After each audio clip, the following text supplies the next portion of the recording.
ഈ ഭൂമിയിൽ എന്തൊക്കെയാണ് ഉള്ളത്? ഭൂമിയിൽ ജലമുണ്ട്, എല്ലാ മിനറൽസും ഉണ്ട്.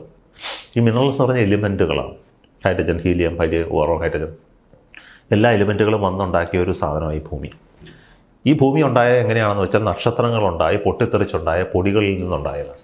ഓക്കെ, അതുപോലെ ഉണ്ടായ ബില്യൺസ് ഓഫ് ഭൂമികൾ ഇന്ന് ലോകത്തുണ്ട്.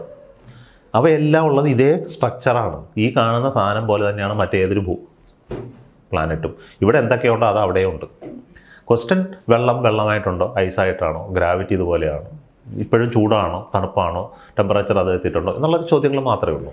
അതിൻ്റെ അർത്ഥം ഇവിടെ ലൈഫ് ഉണ്ടായെങ്കിൽ തിളച്ചു മറിഞ്ഞ് നടക്കുന്ന ഭൂമിയിൽ 3.5 ബില്യൺ വർഷം മുമ്പ് ലൈഫ് ഉണ്ടായെങ്കിൽ ഈ പറഞ്ഞ സ്ഥലത്ത് എല്ലാ ലൈഫ് ഉണ്ടായി കാണും. കാരണം ഈ പറഞ്ഞ എലിമെൻറ്റുകളും കണ്ടീഷൻസും അവിടെയുണ്ട്.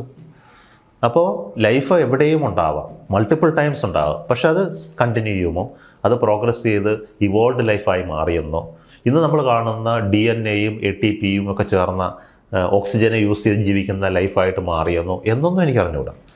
അത് ഇവിടുത്തെ സിറ്റുവേഷനിൽ ഇവോൾവ് ചെയ്ത് വന്നതാണ്. ഇപ്പം നിങ്ങൾക്കറിയാം, ചെടികളും ജന്തുക്കളും 2 സ്ട്രീമുകളുണ്ടായി ഭൂമിയിൽ. നമ്മൾ രണ്ടും ഒന്നാണെന്നറിയാം. എസെൻഷ്യലായിട്ട് ചെടിയും മനുഷ്യനല്ല, എസെൻഷ്യലി ഒന്നാണ്. നമ്മുടെ DNA സ്ട്രക്ചർ ഇവിടെ ആകെ ഒന്നേ ഉള്ളൂ. കാരണം ഇത് രണ്ടും കൂടെ മെർജ് ചെയ്ത് ഒന്നായിപ്പോയി. നമ്മുടെ ഉള്ളിൽ കാണുന്ന മൈറ്റോകോൺട്രിയ എന്ന് പറയുന്ന സാധനം മറ്റെവിടുന്നോ വന്ന സാധനമാണ്.